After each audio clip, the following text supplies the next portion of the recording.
Hello students. बेटा आज मैं आपसे डिस्कस करने जा रही हूँ जो 11th और 12th इकोनॉमिक्स और बिजनेस स्टडीज में टॉपिक डिलीट हुए हैं।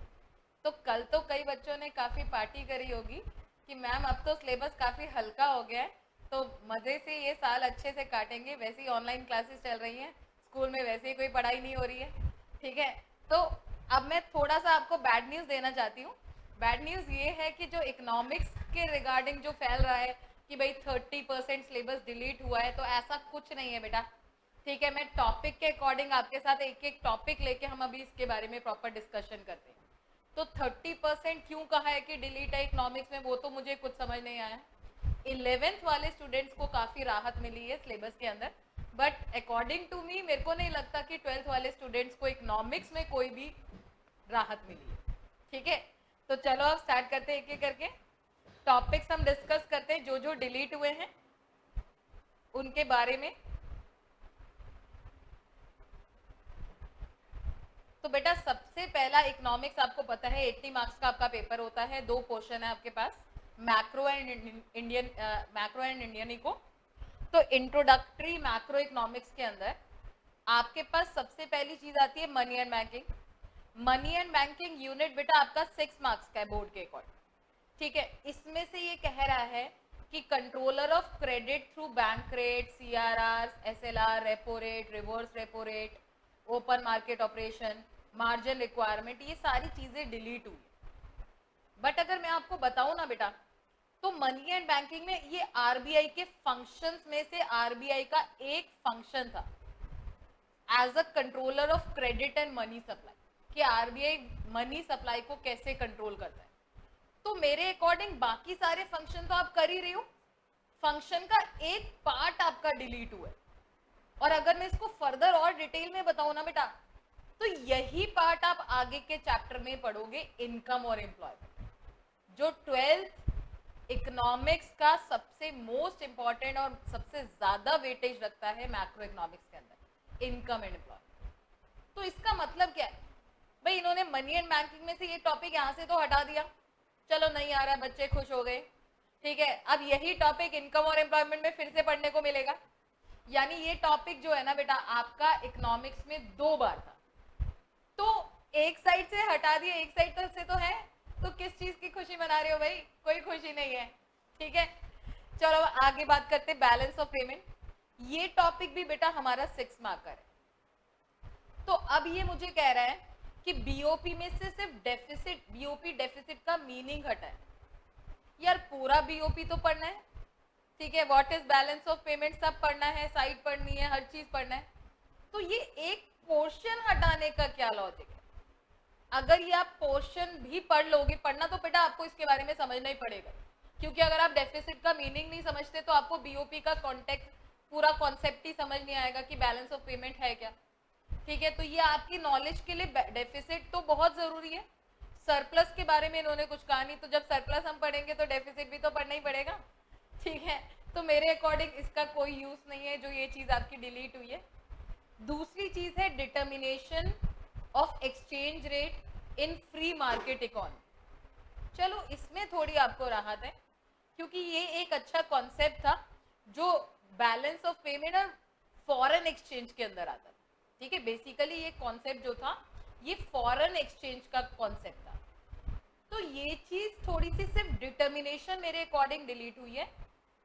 बाकी सारे हम फॉरेन करेंसी की डिमांड क्यों करते हैं, सप्लाई क्यों करते हैं, ये सारी चीजें तो आपको पढ़नी पड़ेगी। तो सिर्फ आपके पास डिटर्मिनेशन टॉपिक डिलीटेड है। ठीक है, इसके बाकी कॉन्सेप्ट्स आपको सारे पढ़ने पड़ रहे हैं। तो अभी जो हमने ये मैक्रो पोर्शन डिस्कस करा है, मेरे अकॉर्डिंग तो बेटा ये जो चीजें कटी है ना ये यूजलेस है। ठीक है, ये कोई लॉजिकल कॉन्सेप्ट्स इन्होंने ऐसा नहीं काटा है कि बच्चे का बर्डन रिड्यूस हो रहा है। ठीक है, ऐसा कुछ नहीं है। ठीक है, अब जैसे मनी एंड बैंकिंग का पोर्शन आप आगे पढ़ोगे तो ये वाला तो हटा ही दो कि इन्होंने मनी एंड बैंकिंग में से क्या डिलीट करा है। बैलेंस ऑफ पेमेंट में डेफिसिट हटाया, तो सरप्लस पढ़ेंगे तो डेफिसिट तो अपने पढ़ना ही पड़ेगा। डिटर्मिनेशन ऑफ एक्सचेंज रेट से सिर्फ डिटर्मिनेशन हटाइए। ठीक है, बाकी पूरा आपके पास टॉपिक आता है कि आप फॉरेन करेंसी की कब डिमांड करोगे, फॉरेन करेंसी की क्यों सप्लाई होती है। तो एक मेन पोर्शन हम सारा पढ़ रहे हैं, उसका एक छोटा सा पार्ट उन्होंने डिलीट करा। तो मेरे अकॉर्डिंग कुछ डिलीटेड नहीं है बेटा आपके लिए। अब कहोगे यार मैम बैड न्यूज पे बैड न्यूज देते जा रहे हो, ठीक है। चलो अब बात करते हैं बेटा इंडियन इकोनॉमी की। तो इंडियन इकोनॉमी के अंदर current challenges facing Indian economy, ये जो टॉपिक है ना बेटा, ये आपका 22 मार्क्स की वेटेज रखता है, ठीक है। तो इस टॉपिक के अंदर बहुत सारे चैप्टर्स आते हैं, लाइक पॉवर्टी आता है, human capital, rural development, employment, infrastructure, environment, ये सारे टॉपिक्स इसके अंदर आते हैं, current challenges faced by Indian economy. तो इसमें ये जो ग्रोथ ऑफ एजुकेशन सेक्टर है ना बेटा, ये ह्यूमन कैपिटल फॉर्मेशन चैप्टर का टॉपिक है।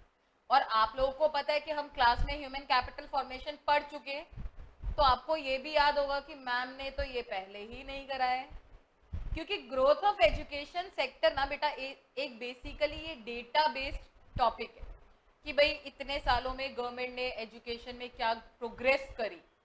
तो ये डेटा बेस तो मैं आपको पहले ही कटा चुकी हूँ, मेरे अकॉर्डिंग तो ये पहले से ही डिलीटेड है, ठीक है। तो क्योंकि मुझे पहले ही पता था बेटा ये कॉन्सेप्ट बोर्ड के अंदर नहीं पूछा जाता, तो मैंने आपको पहले ये चीज हटवा दी थी। तो आपके लिए कुछ न्यू नहीं है कि मैम ये कट गया है, ठीक है। दूसरी चीज हमारे पास आती है ऑर्गेनिक फार्मिंग, ये एक अच्छा टॉपिक था, ठीक है, इकोनॉमिक्स का रूरल डेवलपमेंट चैप्टर का टॉपिक है बेटा ये। तो ये टॉपिक एक इंपॉर्टेंट टॉपिक था, ये डिलीट हुआ है। तो मेरे अकॉर्डिंग अभी तक इकोनॉमिक्स में से एक चीज डिलीट हुई है, दैट इज ऑर्गेनिक फार्मिंग, ठीक है। दूसरी चीज हमारे पास इंफ्रास्ट्रक्चर चैप्टर है। इंफ्रास्ट्रक्चर में आप बहुत सारे कॉन्सेप्ट पढ़ोगे बेटा, और एक कॉन्सेप्ट आपके पास आता है एनर्जी, ठीक है। बहुत सारे कॉन्सेप्ट है, इंफ्रास्ट्रक्चर जो है एक बहुत ही डिटेल्ड चैप्टर, तो बहुत ही ज्यादा बड़ा चैप्टर है इंफ्रास्ट्रक्चर। तो इंफ्रास्ट्रक्चर में से उन्होंने एक टॉपिक आपका छोटा सा डिलीट करा है, एनर्जी, जिसपे एक क्वेश्चन बनता है एनर्जी के क्या ड्रॉबैक्स है और क्या क्या मेजर्स है, ठीक है। तो चलो अगर मैं मान के चलती हूँ तो इकोनॉमिक्स के अंदर हमारे दो टॉपिक्स डिलीट हुए, वन इज ऑर्गेनिक फार्मिंग का concept and the second one is energy. तो बाकी सब तो आपको पढ़ना है, ठीक है। तो आप खुश मत हो जो ये कह रहे हैं हमें बार बार 30% सिलेबस डिलीट हुआ है, ऐसा कुछ नहीं है। इकोनॉमिक्स के अंदर ऐसा कोई जो है, आपको मैंने सब कुछ जस्टिफाई कर दिया, तो ऐसा कुछ नहीं है कि 30% सिलेबस डिलीट हो रहा है तो मैम हम ना 2-4 दिन पार्टी कर लेते, 2-4 दिन हम घूम लेते, उसके बाद आराम से पढ़ाई करेंगे। मुझे आपसे 100 चाहिए और आपने 100 के अकॉर्डिंग जो है अच्छी सी एफर्ट करनी है, ठीक है। तो अब बेटा अपने सब्जेक्ट्स को लाइटली मत लेना, ठीक है। बेसिकली आज ये जो डिस्कशन का टॉपिक था मैंने इसलिए डिस्कस करा है जल्दी से आपके साथ, कि कई बच्चों के मन में है कि अभी काफ़ी सारी चीज़ें डिलीट हो गई हैं तो हमारे ऊपर काफ़ी बर्डन रिड्यूस हो गया। तो ऐसा कुछ नहीं है बेटा, इकोनॉमिक्स में सिर्फ 2 ही क्वेश्चंस आपके डिलीट हुए हैं मेरे अकॉर्डिंग, बाकी जो इन्होंने चीज़ें डिलीट करी हैं उनके अपोजिट पोर्शन में आप वही सब चीज़ें फिर से पढ़ो, ठीक है। तो अब तो हमने इकोनॉमिक्स 12th इकोनॉमिक्स की बात कर ली है, अब हम आते हैं आगे बढ़ते हैं, चलो। अब आता है 12th business studies. Business studies के आप सभी को पता है 2 पार्ट्स हैं, part A and part B. Part A हमारा 50 मार्क्स की वेटेज रखता है एंड पार्ट बी हमारा 30 मार्क्स की वेटेज रखता है। तो आपका पेपर 80 मार्क्स का आता है, आप सभी को पता है। इसके अंदर यूनिट 3 हमारा बिजनेस एनवायरनमेंट है, जो हम क्लास में भी कर चुके हैं। अगर आपको याद हो तो डीमोनेटाइजेशन टॉपिक मैंने आपको पहले ही बिजनेस स्टडीज में नहीं कराया है। क्यों बेटा? ये जो डीमोनेटाइजेशन टॉपिक है ना, ये एलपीजी में भी ऐड हुआ है सेम, ठीक है। तो ये चीज मुझे भी पता है कि यार अगर जो चीज इकोनॉमिक्स में हम मोस्ट इंपॉर्टेंट कहते हैं तो वही क्वेश्चन बिजनेस में सेम नहीं आएगा। तो डीमोनेटाइजेशन टॉपिक तो मैंने आपको पहले ही नहीं पढ़ा रखा है, ठीक है। तो चलो आपका कुछ बर्डन रिड्यूस नहीं हुआ बिजनेस स्टडीज, ठीक है। चलो अब बात करते हैं आगे की, impact of government policies on business and industry. ये एलपीजी टॉपिक है आपके पास। तो एलपीजी तो यार आपने इकोनॉमिक्स में सब कुछ पढ़ी रहे हो डिटेल में, उसका इफेक्ट हमारे बिजनेस और इंडस्ट्रीज पे क्या पड़ा है, ये सारा कॉन्सेप्ट तो आप पढ़ चुके हो इकोनॉमिक्स के अंदर। तो इधर से रिलेटेड है तो चलो कोई बात नहीं, इकोनॉमिक्स में तो वो सारी चीजें आपने पढ़ी, ठीक है। तो चलो मेरे अकॉर्डिंग तो बेटा बिजनेस में भी अभी तक आपका कोई बर्डन रिलीज नहीं हुआ है, ठीक है। अब बात करते हैं आगे प्लानिंग चैप्टर। प्लानिंग में बच्चों को काफी राहत मिली है क्योंकि प्लानिंग का एक टॉपिक है, ठीक है, टाइप्स ऑफ प्लान, जिसमें केस स्टडीज आती है बेसिकली, और बच्चे इसकी केस स्टडी को आइडेंटिफाई करने में सबसे ज्यादा दिक्कत क्रिएट करते हैं, उनको दिक्कत फेस करनी पड़ती है, ठीक है, लाइक ऑब्जेक्टिव, ये strategy, policy, method, rule, budget. तो ये एक अच्छा टॉपिक था जो आपका डिलीट हुआ है, तो इसमें आप काफी चैन की सांस ले सकते हो कि मैम चलो कुछ तो अच्छी न्यूज दी आपने, ठीक है। तो ऐसा है कि भाई प्लानिंग के अंदर आपका ये टॉपिक डिलीट हुआ है, ठीक है, तो आप खुश हो जाओ, ठीक है। चलो बिजनेस में एक तो चैन की सांस मैम हमें लेने दे रही है एटलीस्ट। अब आगे बात करते बेटा, पार्ट ए के अंदर बेटा नेक्स्ट चैप्टर हमारे पास आते हैं organising, staffing, directing and control. तो सबसे पहली चीज तो मैं आपको ये बताना चाहती हूँ बेटा, प्लानिंग और ऑर्गेनाइजिंग चैप्टर आपकी 14 मार्क्स की वेटेज रखते हैं 12th बिजनेस स्टडीज के अंदर, ठीक है। तो प्लानिंग में से तो हमने टाइप्स ऑफ प्लान चलो डिलीट कर दिए, ऑर्गेनाइजिंग में से ये चीज डिलीट होने का आपको कोई ज्यादा फर्क नहीं पड़ेगा, क्योंकि ये एक टाइप्स ऑफ ऑर्गेनाइजेशन है, ठीक है, जो आपके पास आपसे पूछी जाती थी बोर्ड के अंदर। टाइप्स या स्ट्रक्चर में से केस स्टडी में हमेशा ऑप्शन आता था, या तो case study types of organising की आती थी या फिर case study structure of organisation की आती। तो अब अगर इन्होंने आपका टाइप्स पोर्शन डिलीट करा है, तो ये आपको एक जिसे कहते हैं ना बेल आइकन समझ लो, ठीक है, कि स्ट्रक्चर तो आएगा आएगा पेपर के अंदर, क्योंकि हर साल ऐसा होता था बेटा कि या तो एक साल टाइप्स की केस स्टडी आ रही है या फिर एक साल जो है स्ट्रक्चर ऑफ ऑर्गेनाइजेशन की केस स्टडी आ रही है। तो अगर इन्होंने टाइप्स डिलीट करा है तो स्ट्रक्चर ऑफ ऑर्गेनाइजेशन तो confirm question according to me board में बनता है, ये जरूर आएगा आएगा। तो आपने इस टॉपिक को बहुत ही स्ट्रेस लेके पढ़ना है, स्ट्रक्चर ऑफ ऑर्गेनाइजेशन, ठीक है। अब बात करें स्टाफिंग की, स्टाफिंग, डायरेक्टिंग एंड कंट्रोलिंग, ये तीनों चैप्टर आपकी 20 मार्क्स की वेटेज रखते हैं। तो स्टाफिंग में से एक छोटा सा कॉन्सेप्ट डिलीट हुआ है as a part of HRM. तो बेटा एचआरएम का जो कॉन्सेप्ट है ना, जो स्टाफिंग के फंक्शंस आप पढ़ोगे, स्टाफिंग के सारे स्टेप्स आप पढ़ोगे, वही एचआरएम के भी स्टेप्स है, एचआरएम के भी वही फंक्शंस है। तो यार अगर इन्होंने staffing as a HRM delete करा है, यानी एचआरएम के फंक्शंस डिलीट करे हैं, तो स्टाफिंग के थोड़ा डिलीट करें, मतलब एक साइड से उड़ाया एक साइड से डाल दिया। तो मेरे अकॉर्डिंग तो बेटा ये स्टाफिंग में आपको कोई राहत नहीं मिली है, क्योंकि जो एचआरएम के स्टेप्स हैं बेटा वही स्टाफिंग के भी स्टेप्स हैं। एचआरएम के steps are deleted but staffing के steps are not deleted, means same to same, ठीक है। यहां से उड़ाया वहां पे डाल दिया, तो आपको पढ़ना पड़ेगा। तो स्टाफिंग में कोई राहत की सांस नहीं है, ठीक है। अब बात आती है डायरेक्टिंग के ऊपर। तो डायरेक्टिंग में ये एक अच्छा, डायरेक्टिंग के 4 कंपोनेंट्स थे और डायरेक्टिंग में एक अच्छा टॉपिक था कम्युनिकेशन। कम्युनिकेशन के बैरियर्स, बेसिकली बेटा ये मोस्ट इंपॉर्टेंट टॉपिक था, ये इन्होंने डिलीट करा है। इसमें आपको काफी जो है ना आपका स्ट्रेस इसमें इस टॉपिक के अंदर रिलीज हुआ है बिजनेस स्टडीज में, ठीक है, डायरेक्टिंग चैप्टर के अंदर। तो ये एक अच्छा टॉपिक है जो इन्होंने डिलीट करा है। मोरोवर बाकी कम्युनिकेशन आपको पूरा टॉपिक पढ़ना पड़ेगा। कम्युनिकेशन के अंदर टाइप्स ऑफ कम्युनिकेशन आता है, तो ये सारी चीजें तो आप पढ़ोगे। उन्होंने सिर्फ बैरियर्स, ठीक है, और मेजर्स टॉपिक को डिलीट करा है। फर्दर आगे चलते बेटा कंट्रोलिंग के ऊपर। कंट्रोलिंग में एक रिलेशन आता है बिटवीन प्लानिंग एंड कंट्रोलिंग। ये एक छोटा सा टॉपिक है, बेसिकली बोर्ड के अंदर अभी तक कंट्रोलिंग के स्टेप्स आ रहे थे, इतने सालों में इंपॉर्टेंस पूछी जा रही थी। तो कंट्रोलिंग में ये दो मोस्ट इंपॉर्टेंट कॉन्सेप्ट बनते हैं जो पेपर में आते ही आते हैं। तो इन्होंने ये जो एक छोटा सा टॉपिक आपका डिलीट करा है, 3 मार्क्स का टॉपिक था ये छोटा सा, तो आपको इतना ज्यादा आपका कोई बर्डन रिलीज नहीं हुआ बेटा इस टॉपिक को डिलीट करने, क्योंकि प्लानिंग आप डिटेल में पढ़ोगे ही और कंट्रोलिंग चैप्टर भी आप फर्दर डिटेल में पढ़ोगी। तो रिलेशन आपको पता ही होना चाहिए प्लानिंग कंट्रोलिंग में क्या रिलेशन है, जब आप पढ़ोगे तो वो ऑलरेडी क्लियर हो जाएगा, ठीक है। बट आपको उतना डेप्थ नॉलेज की कोई रिक्वायरमेंट नहीं है इसके अंदर, ठीक है। बट ये इतना इंपॉर्टेंट टॉपिक भी नहीं था जो इन्होंने डिलीट करा है, ठीक है, लीस्ट इंपॉर्टेंट था इस चैप्टर के अंदर से, ठीक है। तो अभी तो हमने बेटा बिजनेस स्टडीज के पार्ट ए की पूरी बात हम कर चुके हैं। अब फर्दर आगे चलते हैं पार्ट बी के ऊपर। पार्ट बी में आपको पता है आपके 4 चैप्टर्स हैं। फाइनेंशियल मैनेजमेंट, ठीक है, आपका एक चैप्टर आता है। फाइनेंशियल मार्केट आता है, मार्केटिंग आता है एंड कंज्यूमर प्रोटेक्शन आता है, जिनमें से ये जो 2 टॉपिक्स है ना बेटा, इनकी वेटेज 15 मार्क्स है, ठीक है। अब मार्केटिंग एक बहुत बड़ा चैप्टर था और लास्ट ईयर इन्होंने इसका काफी पोर्शन ऑलरेडी डिलीट कर चुके थे। इसमें से इन्होंने मार्केटिंग के, आपको पता ही है कि मार्केटिंग के अंदर आपके पास 4 पीस आते हैं, जिसमें से इन्होंने एक पी डिलीट करा है, दैट इज फिजिकल डिस्ट्रीब्यूशन। उसके कंपोनेंट्स डिलीट करे हैं और उसके चैनल्स डिलीट करे। तो चैनल्स वाला क्वेश्चन तो वैसे ही अगर पूछा जाता है तो 1 मार्क्स के अंदर आता है।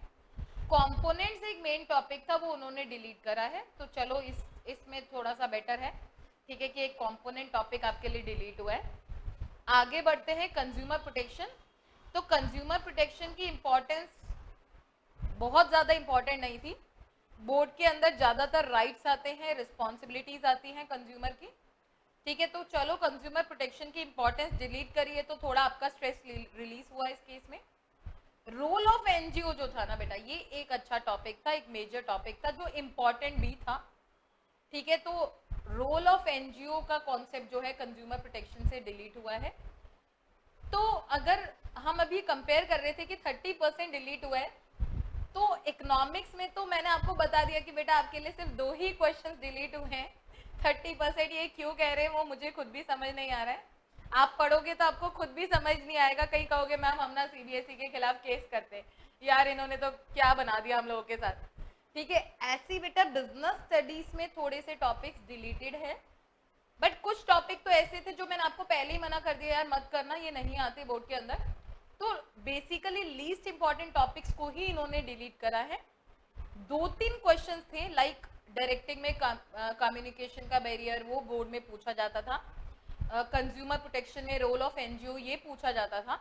एंड फिजिकल डिस्ट्रीब्यूशन के कंपोनेंट्स से वो पूछे जाते थे। तो बेसिकली बिजनेस में 3 इंपॉर्टेंट टॉपिक्स को इन्होंने डिलीट करा, ठीक है बेटा। तो चलो भाई, अब 12th की बात तो हो गई, इकोनॉमिक्स हमने कर ली, बिजनेस स्टडीज हमने कर ली। अब आते हैं 11th इकोनॉमिक्स के ऊपर। 11th इकोनॉमिक्स में बेटा आपको सभी को पता है आपके पास 2 बुक्स हैं, वन इज स्टैटिस्टिक्स जो न्यूमेरिकल बेस्ड है, अनदर इज माइक्रो इकोनॉमिक्स जो थियरी प्लस न्यूमेरिकल बोथ है, बट उसमें थियरी की ज्यादा वेटेज है।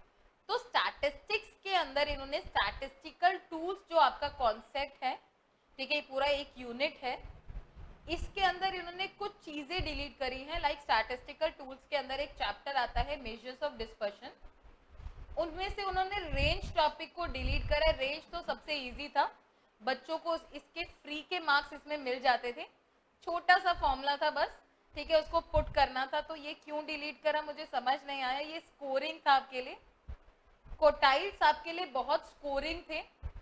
कोटाइल्स आपके लिए क्यों स्कोरिंग थे, क्योंकि आपको पता आप मीडियन कर चुके हो 9-10 के अंदर, तो मीडियन की ही ये फर्दर आगे जाके उसका कॉन्सेप्ट एलैबोरेट हुआ है कोटाइल में।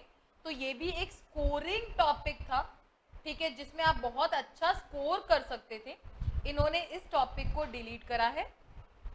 जिन बच्चों के पास मैथ्स है उनको इकोनॉमिक्स में कोई राहत की सांस नहीं मिली है।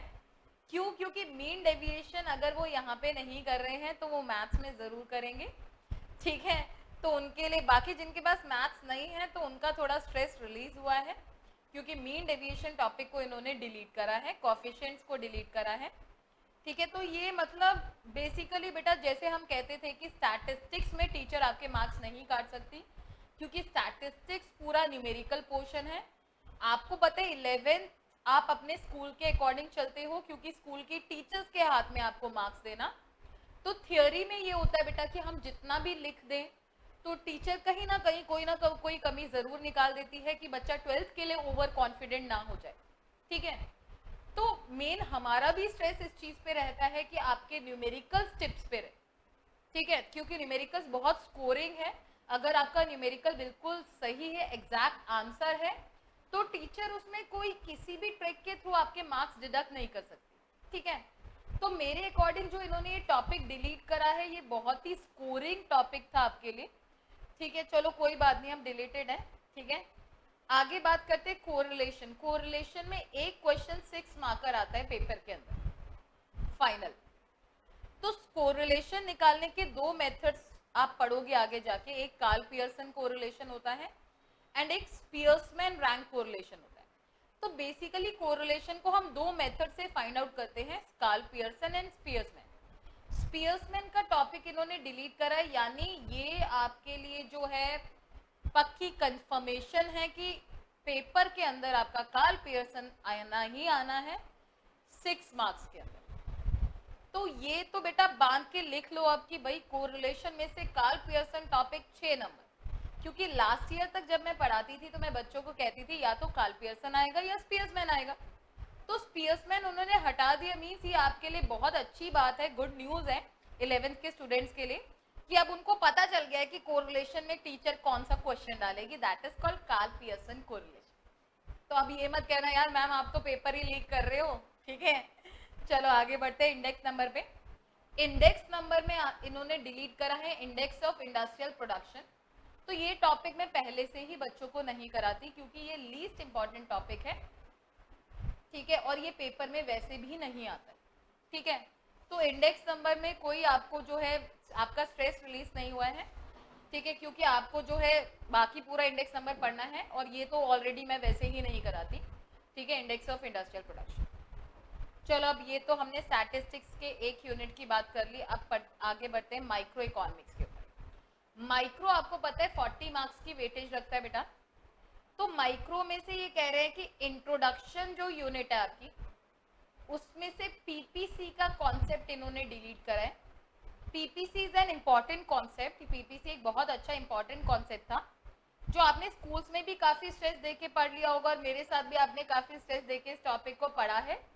However this is deleted from syllabus, तो आपके लिए अच्छा है, ये गुड न्यूज है। आगे देखते हैं बेटा यूनिट 6 आपका प्रोड्यूसर्स बिहेवियर एंड सप्लाई है।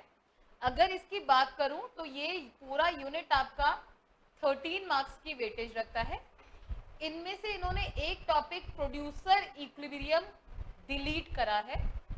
तो जैसे अगर मैं आपको बताऊं तो आपके जब स्कूल के एग्जाम होंगे फाइनल, तो फाइनल में ये टॉपिक 6 मार्क्स के अंदर आता था, प्रोड्यूसर इक्विलिब्रियम, या तो ये टॉपिक टीचर देती थी या कंज्यूमर इक्विलिब्रियम टॉपिक टीचर देती थी। तो कंज्यूमर इक्विलिब्रियम आपका कंज्यूमर्स बिहेवियर एंड डिमांड के अंदर ये टॉपिक है, कंज्यूमर इक्विलिब्रियम। तो दैट मीन्स हमें पेपर कुछ कुछ पता चल रहा है कि अगर प्रोड्यूसर इक्विलिब्रियम नहीं है तो मेरे पास कंज्यूमर इक्विलिब्रियम तो 6 मार्कर आएगा ही आएगा। और इस यूनिट में से एक क्वेश्चन है लॉ ऑफ वेरिएबल प्रोपोर्शन, वो भी 6 मार्कर बनता है, तो यानी वो भी आएगा ही आएगा, क्योंकि बेटा इस यूनिट में से आपके पास दो क्वेश्चन 6 मार्कर बनते थे, one is law of variable proportion and other is producers equilibrium. तो इफ अगर इन्होंने प्रोड्यूसर इक्विलिब्रियम टॉपिक को हटाया है तो यानी law of variable proportion topic आपका 6 मार्कर में आना ही आना है। फिर से बोलोगे मैम पेपर लीक कर रहे हो, सबको तो मत करो यार प्लीज, हमें बताओ, ठीक है, कोई बात नहीं, तुम्हारे साथ बाकियों का भी कुछ भला हो जाएगा, अच्छी बात है। चलो अब बात करते हैं माइक्रो के लास्ट यूनिट की, that is forms of market and price determination. तो फॉर्म्स ऑफ मार्केट में से बेटा इन्होंने दो मार्केट फॉर्म्स के फीचर्स हटा दिए हैं, that is monopoly and monopolistic. However हम 4 फॉर्म्स ऑफ मार्केट पढ़ते हैं, perfect, monopoly, monopolistic and oligopoly. तो दैट मीन्स आपके पास जो क्वेश्चन आने वाला है पेपर के अंदर वो परफेक्ट कंपटीशन एंड ओलिगोपोली। मैं पहले ही बच्चों को कहती थी oligopoly is the most important topic. तो मतलब आपको पेपर पता चल गया है कि ओलिगोपोली और परफेक्ट कंपटीशन तो आप पेपर में आएगा ही आएगा, ठीक है। ये यूनिट आपकी 10 मार्क्स की वेटेज रखती है बेटा। तो 10 मार्क्स में से बेसिकली प्राइस डिटर्मिनेशन आपका 6 मार्क का टॉपिक है, उसमें तो कुछ डिलीट नहीं हुआ है। तो जो आपके पास 4 मार्क का कॉन्सेप्ट था उसमें हम 4 मार्केट पढ़ते थे, तो 4 में से आपकी 2 मार्केट फॉर्म्स डिलीट हुई है, बाकी आपको करनी है, यानी परफेक्ट और ओलिगोपोली कंपटीशन जो है वो 4 मार्क के अंदर आप लोग अपने पेपर के लिए तैयार करोगे, ठीक है। बाकी तो प्राइस डिटर्मिनेशन आपका आना ही आना, उसमें से कुछ डिलीटेड नहीं। तो ये मैंने आपको बेटा वेटेज के अकॉर्डिंग ये सारी चीजें मैंने आपको इसलिए बताई हैं ताकि जो आपको कई लोग मिस गाइड कर रहे थे कि मैम पता नहीं कितना सारी चीजें डिलीट हो गई हैं, हमारा कितना सारा बर्डन रिड्यूस हो गया है, हमें बहुत ज़्यादा बेनिफिट हो गया है, तो ऐसा कुछ नहीं है बेटा, अगर इन्होंने एक चीज एक जगह से हटाई है तो वही सेम चीज दूसरी जगह पे डाली गई, ठीक है। तो इतना ज्यादा कोई इकोनॉमिक्स में तो बिल्कुल ही बच्चों को कोई राहत की सांस लेने की कोई जरूरत नहीं है, ठीक है। कोई गुड न्यूज नहीं है फॉर इकोनॉमिक्स स्टूडेंट, ठीक है, क्योंकि उनके सिर्फ 2 क्वेश्चन डिलीट हुए हैं अकॉर्डिंग टू मी, ठीक है। क्यों, अब ये क्यों कह रहे हैं कि 30% सिलेबस डिलीट हुआ है वो मुझे नहीं पता। बिजनेस में मेरे अकॉर्डिंग 3 क्वेश्चन डिलीट हुए हैं, ठीक है। आप 30% क्यों कह रहे हैं, फिर से बोलोगे मैम ये मुझे नहीं पता क्यों 30% कह रहे हैं, ठीक है। 11th को मैंने बता दिया, सारी की सारी वेटेज के अकॉर्डिंग बता दिए हैं। 11th के लिए बेसिकली बेटा बहुत स्कोरिंग टॉपिक्स डिलीट किए गए हैं, तो यानी आपको बाकी चीजों में बहुत ज्यादा स्ट्रेस डालना पड़ेगा, ठीक है। तो ये चीज आपको ध्यान में रखनी पड़ेगी। अब इससे आगे बेटा फर्दर जितनी भी इंफॉर्मेशन है आपको इंग्लिश 11th 12th इंग्लिश, ठीक है, और 11th बिजनेस स्टडीज से रिगार्डिंग वो आपको उत्कर्ष सर देंगे, ठीक है। वेट करो, बस उत्कर्ष सर ज्वाइन कर रहे हैं, देन आपको सारी इंफॉर्मेशन प्रोवाइड करेंगे। थैंक यू बेटा, बाय।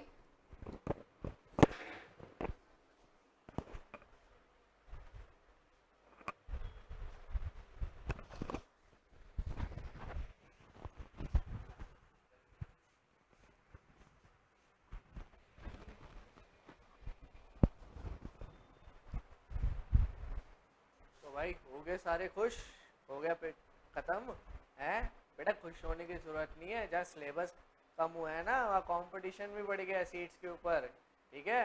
तुम्हारे सिर्फ एक बच्चे के लिए ना सबके लिए हुआ है, ठीक है। तो बेटा मेहनत तो उतनी ही करनी है। कभी ये सोच लो कि सर अब तो सिलेबस कम हो गया, आराम से पढ़ लेंगे नवंबर दिसंबर में, क्या टेंशन है, ठीक है।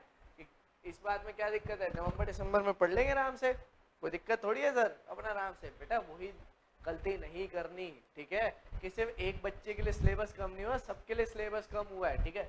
अब सिलेबस क्या क्या कम हुआ ये बात करेंगे, ठीक है बेटा, ध्यान से सुन लेना कल ताकि कंफ्यूजन ना हो, ठीक है। चलो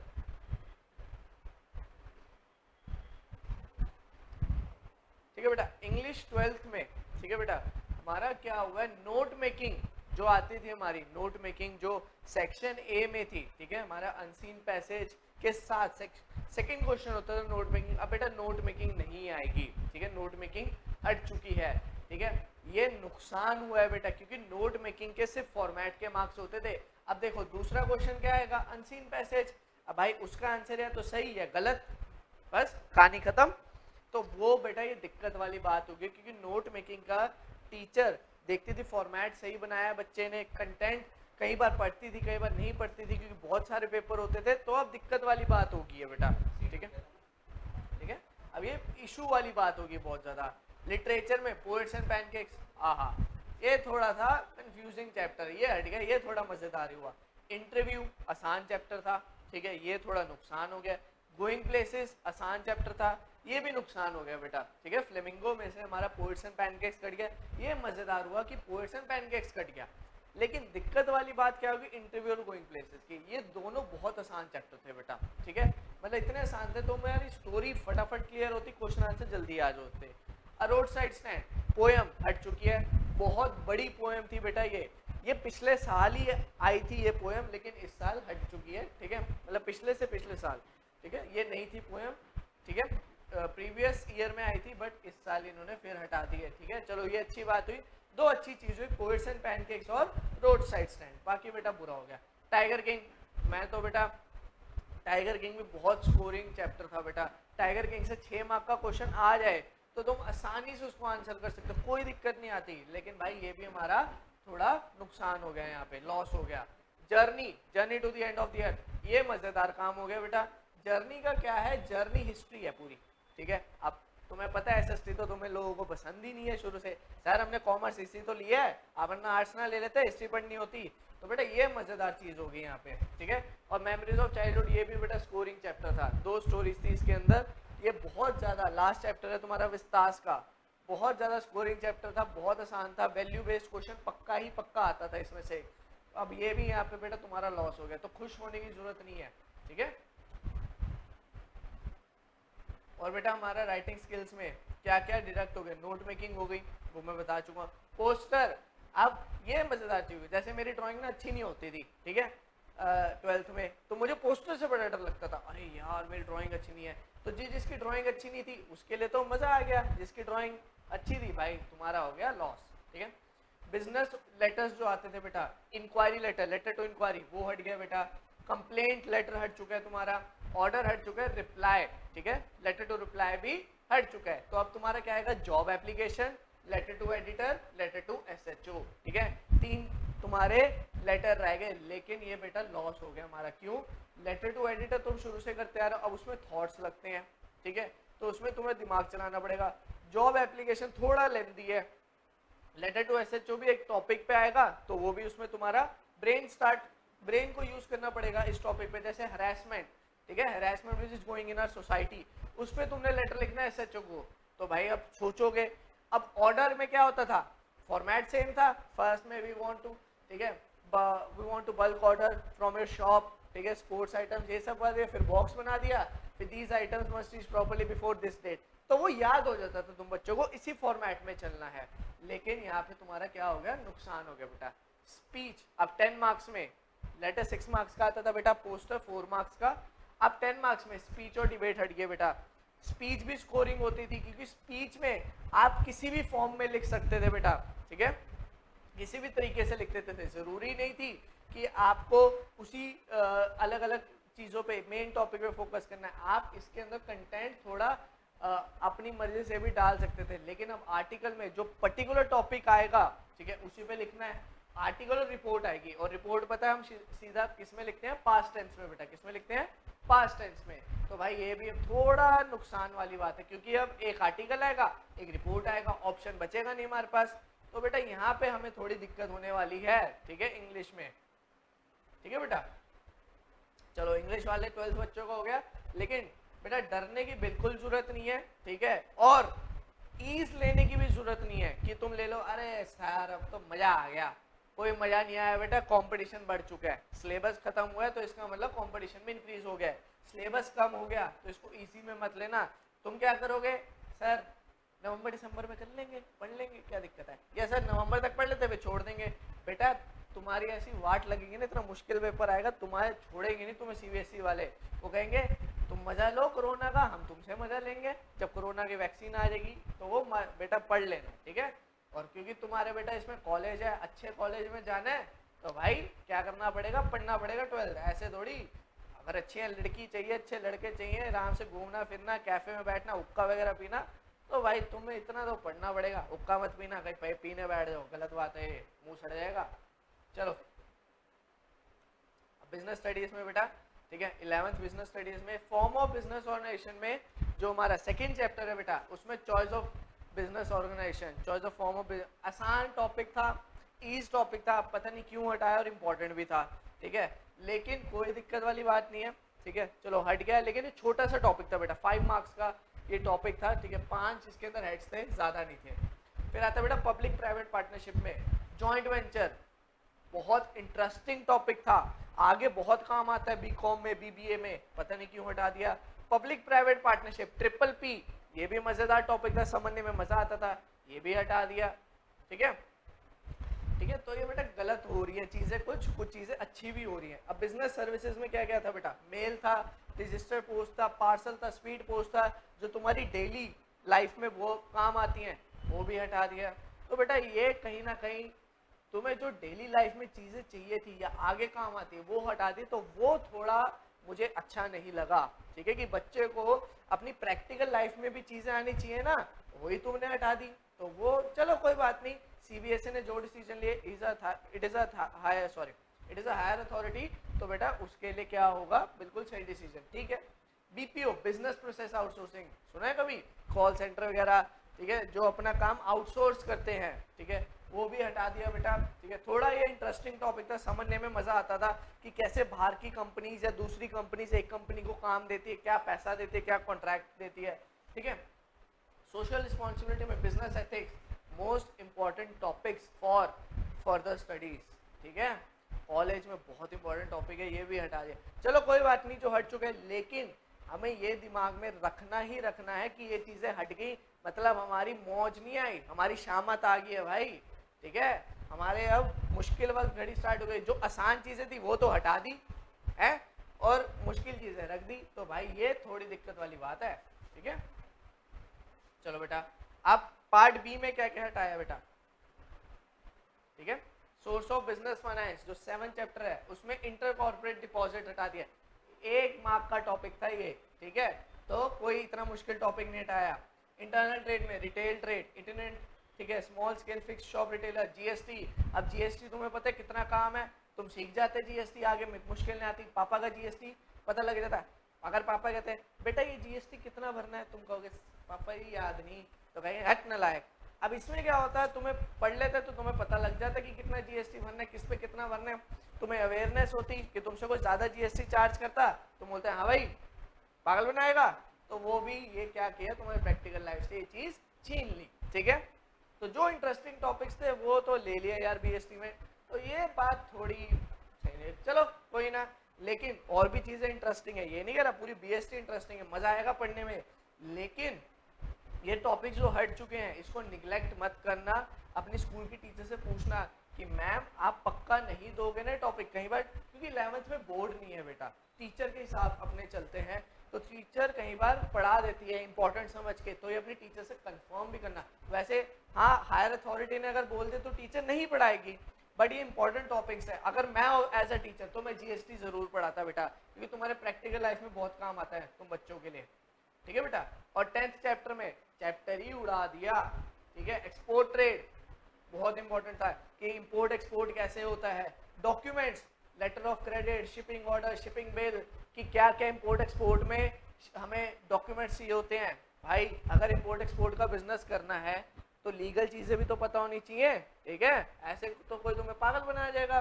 तो अब यहाँ पे ये दिक्कत वाली बात होगी, तुमसे डॉक्यूमेंट्स भी छीन ले, लेकिन कुछ डॉक्यूमेंट्स हैं रखे गए हैं तो वो पढ़ाएंगे, मजा आएगा। ठीक है, लेकिन कोई बात नहीं बेटा, WTO वर्ल्ड ट्रेड ऑर्गेनाइजेशन कैसे काम करती है, ठीक है, ओवरसीज या सीज में, ठीक है, कैसे इंपोर्ट एक्सपोर्ट के उसके रूल्स एंड रेगुलेशंस है, कोई बात नहीं। बट ठीक है बेटा, सीबीएसई ने भी आपकी प्रॉब्लम को समझा कि आजकल बच्चे ऑनलाइन क्लासेस लेना है तो कहीं ना कहीं कॉन्सेप्चुअल प्रॉब्लम आ रही है, लेकिन बेटा अगर आपको किसी टीचर से समझ आती है ना अच्छी तरह ऑनलाइन क्लासेस, तो कोई दिक्कत वाली बात नहीं है। ठीक है, बट मैं यही कहूँगा अगर सिलेबस डिडक्ट हो गया है तो इसको मजे मत लेना इससे। ठीक है, इंजॉय मत करना। ठीक है, क्योंकि ये तुम्हारे लिए बुरा वक्त स्टार्ट हो गया, अब सिलेबस कम हो गया तो मतलब अब लिमिटेड टॉपिक्स रह गए हमारे पास।